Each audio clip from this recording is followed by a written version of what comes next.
Useless bowling की बात कर रहे हैं, नेक्स्ट ऑलराउंडर प्लीज। आपने क्यों ही दे दिया मोहम्मद नवाज खिलाने के लिए। मतलब this is in the story of Pakistan cricket, spin department has been absolutely useless. मतलब इस तरह के लफ्ज यूज नहीं करना चाहते, but we are the second last team in terms of wickets picked up by spin. बिल्कुल।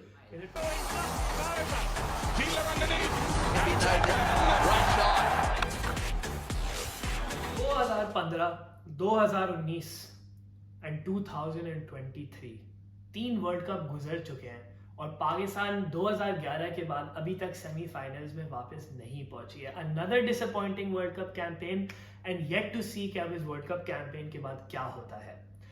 आज मेरे साथ आहद रियाज बैठे हैं और आज हम डिस्कस करेंगे कि हमारा वर्ल्ड कप एक्सपीरियंस कैसा रहा और हम हर प्लेयर को एक report card style break down करेंगे और उनकी परफॉर्मेंस किस तरह रही। Thoughts on the world cup.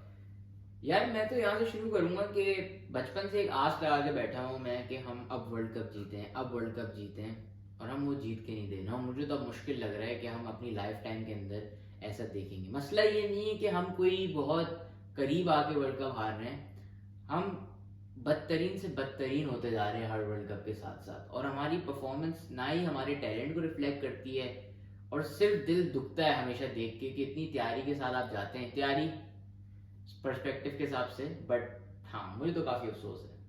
अफसोस तो है क्योंकि अगर मैं आपको बहुत ही ऑनेस्टली बताऊं तो जब ये वर्ल्ड कप शुरू होने वाला था एशिया कप से पहले, तो इस टीम से मेरी बहुत उम्मीदें थी। शायद ये मेरी गलती थी कि मैंने T20 की परफॉर्मेंसेस से सोचा कि हाँ ये टीम 50 ओवर में भी इतनी अच्छी खेलेगी, क्योंकि हमें बहुत सारे प्रॉब्लम्स नजर आए। लेकिन अगर हम जितना हमने बुरा खेला है, जितना रिजल्ट्स रिफ्लेक्ट कर रहे हैं, उतनी बुरी हमारी टीम नहीं है।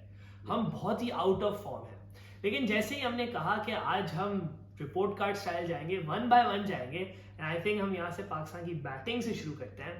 And let's first start with the openers. Let's start with Abdullah Shafique. I think personally Abdullah was the find of the tournament for Pakistan, for someone जिसको हमने इतने दिनों तक बेंच पे बिठा के रखा for इमाम फखर, for obvious reasons, makes sense as well. Abdullah has been stunning और उसने दिखा दिया कि he is probably easily your future. Exactly. मेरे ख्याल से इस वर्ल्ड कप में उन्होंने 336 रन्स किए at an average of 42.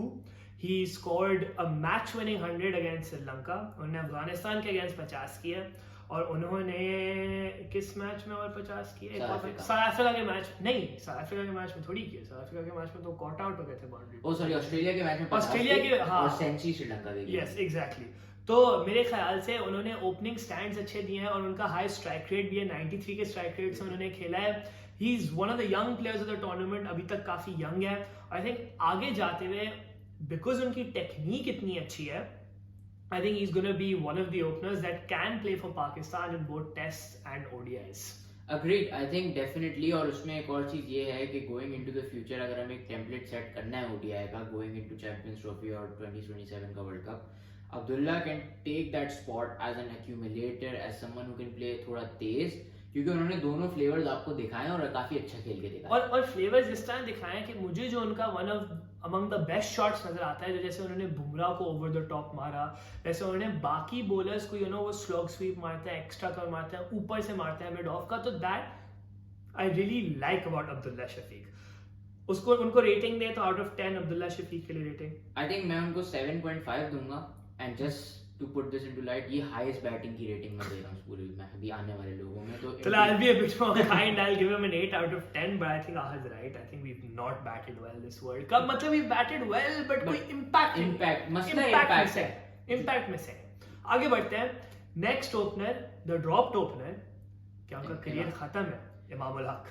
अब इमाम को या तो वापसी सर्किट में जाके कुछ करना पड़ेगा अपनी गेम के साथ, क्योंकि अगर आप एक अच्छी एस्टैब्लिश क्रिकेट टीम है तो आपको पता है इमाम की दो वीकनेस है। या तो आप इमाम को फैच कराएं ball outside the off stump, या फिर आप सीधा शॉर्ट बॉल करें, कहानी खत्म करें। और यही पूरे वर्ल्ड कप की उनकी कहानी रही। जरा स्टैट्स पे नजर डालो। इमाम उल हक ने मेरे ख्याल से रन किए 162 रन किए एट एन एवरेज ऑफ 27। हाँ, उनकी strike rate was high, about approximately 90, but उन्होंने जितने भी गेम्स खेले उन्होंने 150 की पूरे वर्ल्ड कप में अगेंस्ट ऑस्ट्रेलिया, बट बाकी उन्होंने कोई भी मैच में कोई भी इम्पैक्ट नहीं डाला, मतलब लिटरली कोई भी इम्पैक्ट नहीं डाला, और वो सेम तरीके से आउट हुए। और मतलब अब you know, with Fakhar's resurgence, मेरे ख्याल से उनका भी, you know, it's looking very difficult for him to continue now in the team, especially वो test देखेंगे. Stay tuned. But your rating for Imam? I think Imam gets a 5 out of 10. और उसकी वजह ये है कि he's just gotten out in the worst time for Pakistan. किसी भी एक गेम में भी उन्होंने संभाला नहीं. इनफैक्ट इवन ऑस्ट्रेलिया वाली गेम में जहां उन्होंने 70 किए, क्रेडिट टू हिम, लेकिन फिर वो ऐसे आउट हो गए क्रूशियल वक्त पे. आई थिंक इमाम is a 4 for me. Is a 4. Okay, you went. बस मेरे ख्याल से इमाम उल्लाह की कहानी खत्म. फखर जमान पे आते हैं. Fakhar Zaman, a tale, 2 stories throughout the world cup. बिल्कुल. और आई थिंक वर्ल्ड कप के अंदर ही हम अगर 4 इनिंग को ब्रेक डाउन करें तो 2 was Fakhar not firing, 2 were Fakhar firing. And that's Fakhar Zaman for you. बिल्कुल, एग्जैक्टली. और आई थिंक ये एक चीज है जो हमें अब सोचना है कि do we want to play with such a high risk opener, और क्या हम लोग मेंटली इस चीज को एक्सेप्ट करने को तैयार हैं कि in the case we have Babar and Abdullah batting as 1 and 3, can we take that risk if Fakhar would fire in like let's say कितनी 2 innings every 10 innings or so? नहीं, आई थिंक ये तो कम हो गया. I think 2 innings every 10 innings में अगर आप कर रहे हो तो फिर मतलब यू नो बाकी 8 innings में क्या 10 for 1 है क्या? सही. बट आई थिंक नहीं, आई थिंक वही बात है कि he needs to be a little bit more consistent. But अगर हम इस वर्ल्ड कप को देखें तो आई थिंक जो 2 innings उन्होंने खेली, बांग्लादेश खेली, यू नो न्यूजीलैंड, सबको पता है क्रेजी innings जिस तरह उन्होंने छक्के मारे. बट आई थिंक वही जैसे हम बात करते हैं ओडीआई का, अगर आके जाते हुए टेम्पलेट सेट करना है तो I think Fakhar Zaman is your man. और हाई स्ट्राइक रेट से खेलते हैं. बट काफी लोग आजकल ये पूछ रहे हैं कि फखर जमान को गलत ड्रॉप किया, शुरू में ड्रॉप नहीं करना चाहिए था. आई थिंक बहुत हार्श कॉल कह सकते हैं लोगों की अभी, क्योंकि देखें बाहर बैठ के बातें करना बहुत आसान काम होता है. अगर आप सारी इनिंग्स उठा के देखें, मैं इसको जाता हूं तो इमाम के रन्स थे एशिया कप और उससे पहले वाली सीरीज के अंदर, तो Imam was the one coming with the runs और Fakhar was the one suffering for about 11 innings और सो. सही है, उन्होंने 3 सेंचुरी मारी थी 2023 के शुरू में.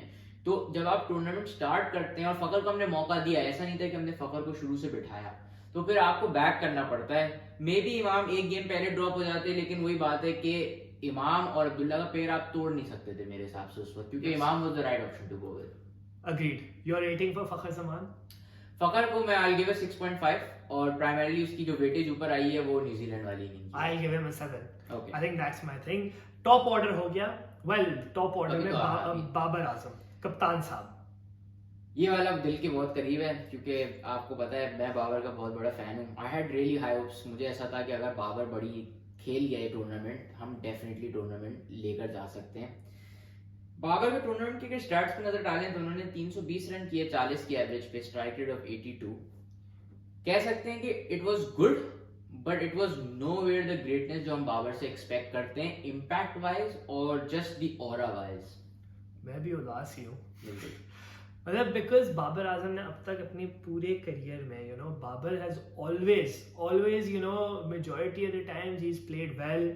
उनका आउट ऑफ फॉर्म इतना बड़ा कोई स्ट्रेच नहीं आया कभी. आउट ऑफ फॉर्म तो नहीं कह सकते, but you know he was always scored hundreds. इस टूर्नामेंट में सबसे बड़ा जो मिसिंग लिंक था कि उन्होंने कोई भी बड़ा स्कोर नहीं किया, और वो आपके नंबर 3 से अगर आपका बड़ा स्कोर नहीं आ रहा, जहाँ टीम से अफगानिस्तान से भी आ रहा है, तो फिर आपकी बैटिंग में मसले ही मसले होंगे. और आई थिंक यही बाबर आजम का मसला था कि ही इज नॉट प्लेड बैडली. जैसा आपने कहा कि उन्होंने 320 रन किए, मतलब बुरा वर्ल्ड कप नहीं था, लेकिन बाबर आजम के स्टैंडर्ड से भी और एक अच्छे बैट्समैन के स्टैंडर्ड से भी, you know, it's way short of where he should be. 450 की but no 100, and that's so unlike Babar Azam. बिल्कुल. और आई थिंक उसकी ये भी थी कि वो काफी अंडर प्रेशर. देखिए मैं तो काफी अरसे से बात कहता हुआ आ रहा हूँ कि कैप्टनसी फेंक दो, साइड में डालो. आप एज अ प्लेयर जो थे, आपका पूरा ऑरा खत्म हो गया, क्योंकि आप कब तक कॉन्फ्रेंस में आके इस तरह की बातें करके जाएंगे कि हम पिच पे जवाब देंगे, ये देंगे, which is absolutely fine. For a player of your stature आप ऐसी बातें कर सकते हैं, लेकिन फिर उसके बाद आपको उसको बैक करना होता है विद परफॉर्मेंस, क्योंकि if you don't, it goes horribly wrong for you, जो कि अब होगा. और यार पाकिस्तान में कितने बैट्समैन आते हैं बाबर आजम लाइक, मतलब कितने हमारे हिस्ट्री में है, नहीं है हमारे पास बैट्समैन नहीं आते. तो मतलब you know it's so important कि हम बाबर आजम को अनफेयरली ट्रीट ना करें. अब जो वर्ल्ड कप के बाद हो उनके साथ, वो उनकी अच्छाई के लिए हो और रिस्पेक्टफुली उनको ट्रीट किया जाए. If he is captain, if he is not captain, that's a discussion for later. But as always in this video, what's his rating? 6. Yeah, again I think too critical, but personally as a die-hard fan, मुझे दिल से बड़ा अफसोस हुआ उनका पूरा world cup देख के. I'd give him a 7. I think Babar Azam is a 7 for me. But moving on to the middle order, we come to our wicketkeeper batsman, who loves to have some fun in the field, Mohammad Rizwan. Mohammad Rizwan's World Cup, thoughts on that? वही sometimes it's crime, sometimes it's acting. वही वाला हाल था पूरे world cup में. I think Rizwan का world cup बहुत अच्छा start हुआ था. 2 इम्पैक्ट वाली इनिंग्स खेली उन्होंने अप फ्रंट. कह सकते हैं अपोनेंट हल्की थी, लेकिन रिजवान ने शुरू अच्छा किया. उसके बाद कोई एक इनिंग ऐसी नहीं थी जहां पे रिजवान ने वो इम्पैक्ट क्रिएट किया. वही बात है कि आपका 3 और 4 अगर इम्पैक्ट बना दे तो गेम बन जाती है. और ये चीज आपने श्रेयस अय्यर के अंदर देखी, आपने क्लासन के अंदर देखी, मार्करम के अंदर देखी. वो लैकिंग थी रिजवान के अंदर. 395 runs at an average of 65, क्योंकि नॉट आउट रहते तो थोड़ी सी एवरेज बढ़ी हुई है. Strike rate of around 90 and but only made 100 and 150. And यही बात जो तुम कह रहे थे इम्पैक्ट की, अगर तुमने 400 रन किया टूर्नामेंट में तकरीबन और सिर्फ एक 50 और एक 100 किया है, मतलब आपने क्लियरली बड़े रन नहीं किया. और उस श्रीलंका मैच में आपके 130 थे. तो वही था कि Rizwan had 40s 30s starts, promised so much, उनको प्रमोट किया गया नंबर 4 पे, but unfortunately just couldn't create that impact कि जैसे साउथ अफ्रीका गेम में था, इंग्लैंड गेम में जब हम चेस कर रहे थे कि कोई एक और बड़ी इनिंग खेले, वो अगेन मिसिंग थी. ट्रू. तो और आई थिंक उसके साथ साथ थोड़ी उनकी इंटेंसिटी का भी मुझे मसला लगता है. पर्सनली मुझे तो लगता है कि जैसे उनका मैचअप था साउथ अफ्रीका में जॉनसन के साथ, वो काफी इंटेंस हुआ. थोड़ा एक्सचेंज ऑफ वर्ड्स है, फिर वो शुरू हो गया हक कर लेते हैं, ये कर लेते हैं. आप वर्ल्ड कप खेलें, सही है आपकी होलसम मोमेंट एक जगह, लेकिन जब आप मैच खेल रहे हैं तो यू नीड टू प्ले के with an all out attitude, जो आई थिंक थोड़ा बहुत रिजवान को चाहिए होगा if he wants to also be captain. क्योंकि आई थिंक इतना होलसम कैप्टन थोड़ा मुश्किल हो जाएगा, खासतौर पर पाकिस्तान जैसी टीम को कैरी करने के लिए. आगे बढ़ने से पहले जल्दी से रेटिंग्स कर लेते हैं.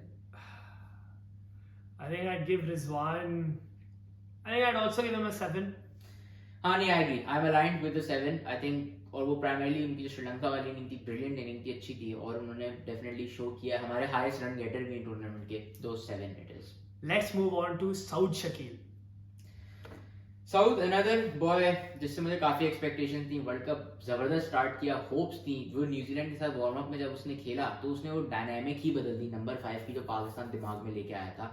बट साउथ का एक मसला जो काफी विजिबल था through out the world cup, ये 30 से आगे ना बढ़ने का मसला है. इसके बारे में क्या ख्याल है? सारे बैट्समैन का मसला यही है. अब मुझे लगता है मैं फिर से लाइक अ ब्रोकन रिकॉर्ड में वही बोलूंगा जो मैंने रिजवान के लिए बोला था कि मतलब आपने 30 रन किए, 40 रन किए, लेकिन कोई बड़ा इम्पैक्ट नहीं किया. बाबर से शुरू होते हैं हम यही बात कर रहे हैं, यही हमारा बैटिंग का मसला है. उन्होंने तकरीबन पूरे वर्ल्ड कप में 230-240 रन किए हैं at an average of 35. Strike rate बहुत अच्छी थी, 100-ish, और उन्होंने अपनी गेम को बहुत डेवलप किया. And I personally I really like Sarj Shakil. No, I really like. I speak so much about Sarj Shakil. I think he's such a good player. I think technically वो बहुत अच्छे हैं number 5 के लिए, और वो जिस तरह के शॉट्स खेलते हैं, स्वीप, पैडल स्वीप, ये सब बहुत अच्छा खेलते हैं. But I am still disappointed कि उन्होंने इस तरह का इम्पैक्ट नहीं क्रिएट किया. वही that's been the story for Pakistan, I guess, कि वही जहाँ पे इम्पैक्ट चाहिए था वहाँ इम्पैक्ट आ नहीं रहा. साउथ के लिए अगर हम करें रेटिंग तो क्या देंगे आप? Probably give him a 6.5. 6.5. I'll go with 6 as well. I think probably lower, क्योंकि वही बात है कि आपके नंबर 5 यूजुअली अटैकिंग थोड़ा होता है, और वो अटैक हमें नहीं मिला. South played well couple of innings, but उतना मजा नहीं आया. अब हम आ जाते हैं अपने ऑलराउंडर्स की तरफ थोड़ा थोड़ा करके. Let's come towards Chacha first. चाचा. Ifti Chacha. Thoughts on Iftikhar's World Cup? चाचा as a bowler surprise package, as a batsman absolutely useless. उनकी जो बॉलिंग थी वो हमारे सारे फ्रंट लाइन स्पिनर्स का बाप बनके absolutely useless against the spinners. हाँ, स्पिनर्स तो खैर उनको समझ ही नहीं आता. और आखिरी में जो उन्होंने आदिल रशीद के अगेंस्ट बैटिंग की, वो एक्सप्लेन कर गया कि उनका मसला क्या है. जहाँ उनको कुछ समझ नहीं आता वो कहते हैं चलो छोड़ो, मैं अब जाऊंगा मारने. जो हमें मसला आसिफ अली खुशदिल टाइप से होता था, वही चाचा के साथ रहा. Yeah, Chacha has to do more. सीधी बात है. Number 6, he showed signs. We know he can hit sixes, but often वो अटैक करने की कोशिश करते हैं, फिर आउट हो जाते हैं, फिर ये हो जाता है. लेकिन इतना तो समझ आ गया है कि चाचा cannot bat higher. बट मेरे ख्याल से चाचा ने भी मतलब कोई ज्यादा रन नहीं किए हैं. 100 किए हैं, 120 किए हैं पूरे वर्ल्ड कप में. कुछ इतना ज्यादा उन्होंने नहीं किया. स्ट्राइक रेट हाई है, but a little bit here and there player again. I think वही आफरीदी अल्ट्रा प्रो मैक्स वाला सीन था उनका कि उनके पास कुछ ना कुछ था बट लाइक इतना कैरी ऑन नहीं कर पाए. तो अगर रेटिंग की तरफ आए, are we rating him purely on his batting or just all round performance? I think Chacha was a 6. I think वही 6. I think that completes हमारी batting. Well, थोड़े से all-rounders में अभी आएंगे, but next हमारा all-rounder is Shadab Khan. Thoughts on Shadab Khan's performance? सोचा था लेग स्पिनर लेके गए, फुल टॉस बॉलर निकला. मतलब हम तरस गए और एंड में कोलकाता के मैच में हमने देखा कितना टर्न हो रहा था, लेकिन हम तरस गए एक इम्पैक्टफुल परफॉर्मेंस देखने के लिए, जिसके बाद हमने go for it. Shadab Khan ने 6 मैच खेले हैं पाकिस्तान के लिए वर्ल्ड कप में. As our frontline spinner, he has taken 2 wickets. 2 wickets. At an economy of 6. मतलब, and he's fine. He's made couple of 40s here and there, but bowling में he has been completely out of package. बिल्कुल. और शादाब का career average हमने उसके बाद ही देखा, हमने कहा देखें 34-35 की रेंज में जा चुका है. For a front line spinner who plays mostly in the subcontinent, क्या ये ऐसे स्टैट्स हैं इस पे आप बोल सकते हैं कि ये कोई वर्ल्ड क्लास लेग स्पिनर है? Unfortunately not. Unfortunately, Shadab Khan के बारे में शायद एक वीडियो की जरूरत है, एक एनालिसिस की जरूरत है, बट इस वर्ल्ड कप में your rating on Shadab Khan? Shadab was a solid 5 for me.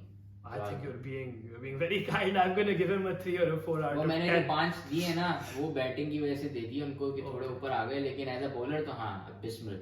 और जहाँ हम यूजलेस बॉलिंग की बात कर रहे हैं, नेक्स्ट ऑलराउंडर प्लीज. आपने क्यों ही दे दिया मोहम्मद नवाज के लाने के लिए? मतलब this is in the story of Pakistan cricket. Spin department has been absolutely useless. मतलब इस तरह के लफ्ज यूज नहीं करना चाहते, but we are the second last team in terms of wickets picked up by spin in the tournament. और नवाज ने पाकिस्तान के लिए 5 गेम खेला है इस वर्ल्ड कप में और सिर्फ 2 आउट किए. Once again as a frontline spinner in India when the ball is turning, what's going on? I think इस पे बात करने से पहले, इस वर्ल्ड कप में हम बॉलिंग के जितने बदतरीन रिकॉर्ड तोड़ सकते थे ना, हमने तोड़े. और हम भी आएंगे, ये तो अभी सिर्फ स्पिनर पे, हम अभी फास्ट बॉलर पे भी आएंगे. बट इंडीड नवाज को ना बैट से कुछ करना आ रहा था, ना बॉल से कुछ करना आ रहा था, और उसकी वजह से आई थिंक बहुत बड़ा परसेप्शन ये भी था दोस्ती यारी 11 का, जो हमने इतना लंबी एक दास्तान चलती हुई आ रही है, विच मेक सेंस बिकॉज अगर आप देखें तो नवाज कर क्या रहे थे, और वही हम बात कर रहे आ रही थी. अभी की बात नहीं, तुम तो बहुत पहले से कहते थे कि अगर नवाज ने 10 ओवर नहीं कराने, बैट भी 8 पे करना है, तो वो खेल किस रोल में खेल रहे हैं वो?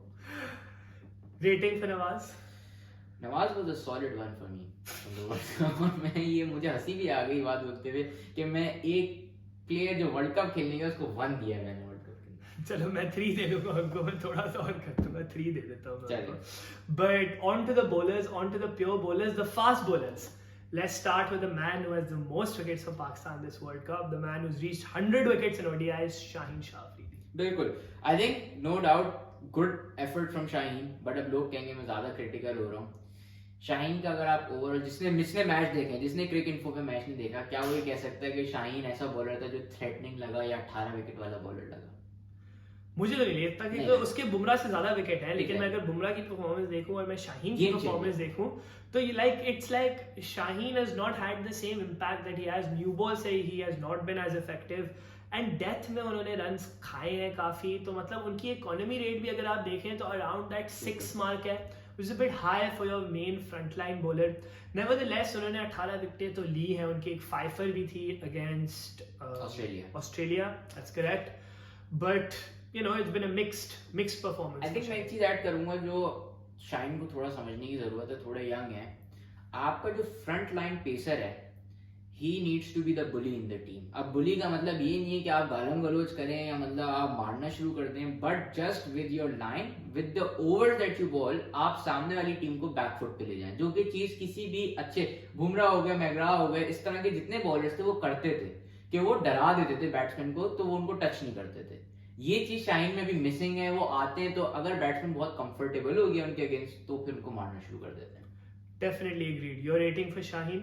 I think Shaheen would take a 7. I would give him a 7 as well. I think he's been the pick of our bowlers. But moving on to our next fast bowler, Haris Rauf. मतलब आप कोई comparison ही नहीं है। हारिस रऊफ ने पूरा world cup गुजार दिया, लेकिन उनको ये बात समझ नहीं आई। या तो वो खुद मना कर देते कि मैं न्यू बॉल नहीं कराऊंगा, हाथ ही नहीं लगाना मैंने न्यू बॉल को, और जब उन्होंने कराई तो उन्होंने कितनी मार खाई आप बताएं।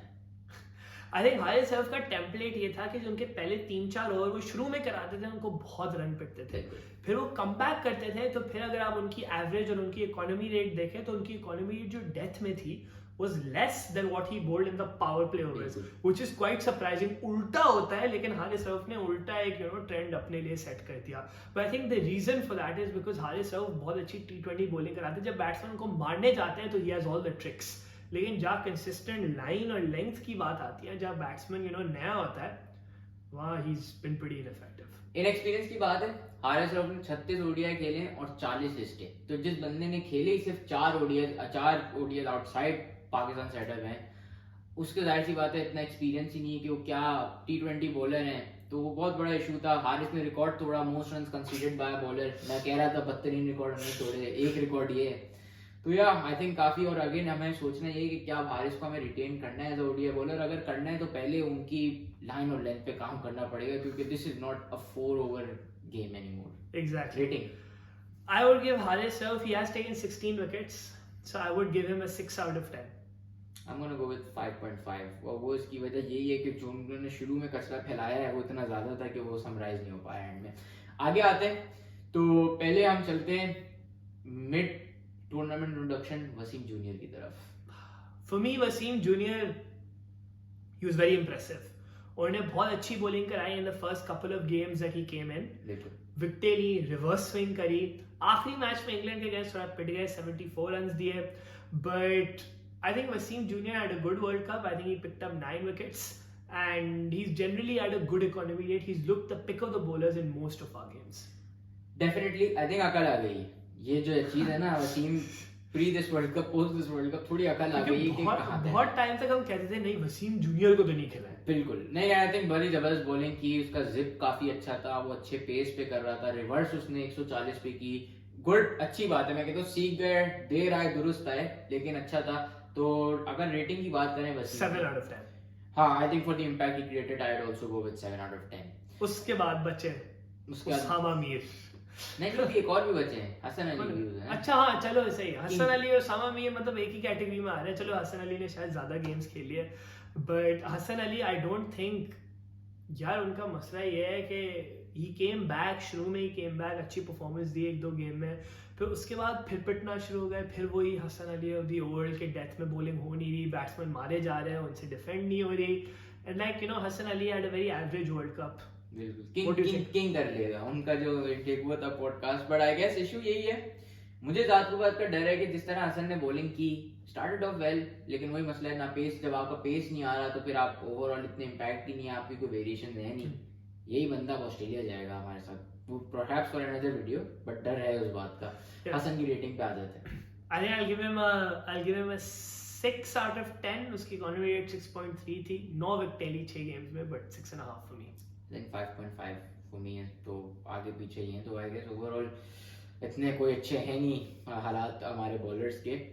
लास्ट उसामा मीर, उसामा मीर का भी यही है कि एक्सपीरियंस नहीं था, आई गेस हमने उनको इतना ट्राई नहीं किया था प्री ओडीआईज में, और वही नजर आ रहा था शादाब की तरह। शादाब से कंपेयर करें तो वो स्पिन ज्यादा कर रहे थे, ज्यादा अटैकिंग लग रहे थे, लेकिन वही consistency was all over the place with Usama Mir. उन्होंने 4 मैच में 4 विकेटें ली और इकोनॉमी रेट भी बहुत हाई थी, 7 से ऊपर थी इकोनॉमी रेट उनकी। बिल्कुल नहीं, आई थिंक उसामा का जो वर्ल्ड कप था उसकी 2 वजह आते हैं। एक तो उसामा थोड़ा पीछे बॉल करने के ज्यादा वो थे, मसला ये उनका इतना पेस नहीं है, जब जैसे तुमने कहा वो लूपी जब करते हैं, और वही मसला जो कुलदीप यादव का जब वो नए आए थे इंटरनेशनल सर्किट में था, कि जब आप इतनी लूप करते हैं तो आपको मार तो पिटेगी। चले यहाँ विकेट्स आ जाएंगी, प्रॉब्ली T20 क्रिकेट को ज्यादा वो बॉलिंग सूट करती है, ओडीआई में क्योंकि बैट्समैन का टाइम होता है वो। आई थिंक क्योंकि उसामा, आई डोंट थिंक वो कंप्लीटली लूप ही कराते हैं, वो कभी भी स्किडी भी कराते हैं, लेकिन उनके पास वो कंट्रोल नहीं है कि जब वो लूप ज्यादा दे देते हैं तो जगह से बॉल गिरे, क्योंकि ऑब्वियसली वो 2 डिफरेंट डिलीवरीज होती हैं, तेज कराना, स्लो कराना, कंट्रोल आना उनकी लेग स्पिन पे नहीं है। But for me Usama Mir's rating would be around 4.5 out of 10। I agree, मैं भी 4.5 पे जाऊंगा। तो ओवरऑल इस टीम के हालात को इतने अच्छे रहे नहीं वर्ल्ड कप के अंदर। यहाँ तक मैंने ये भी कमेंट सुने कि हमारी इस साल की परफॉर्मेंस 2007 से कुछ ज़्यादा बेहतर नहीं थी, और सबको पता है कि 2007 में क्या कचरा फैला था। आई डोंट थिंक इतनी बुरी परफॉर्मेंस रही थी, और तो अगर हम ओवरऑल देखें तो हमने न्यूजीलैंड को डकवर्थ लुईस पे हराया, बिल्कुल, वो भी डकवर्थ लुईस पे हराया, और बाकी हमने हराया बांग्लादेश को और नेदरलैंड्स को और श्रीलंका को। तो हमने कोई भी बड़ी टीम को नहीं हराया, और मे बी हम इस पे और बात करेंगे, बट आई थिंक अब अगर आप अगर आप सिर्फ लोगों के रिपोर्ट कार्ड ही देख लें जो हमने उनको रेटिंग दिया, तो आपको अंदाजा हो जाएगा कि हमारा वर्ल्ड कप क्यों नहीं गया जिस तरह सबकी उम्मीदें थी और सबकी इस टीम के साथ सारी होप्स थी। Unfortunately Pakistan did not play how you all expected and how we expected.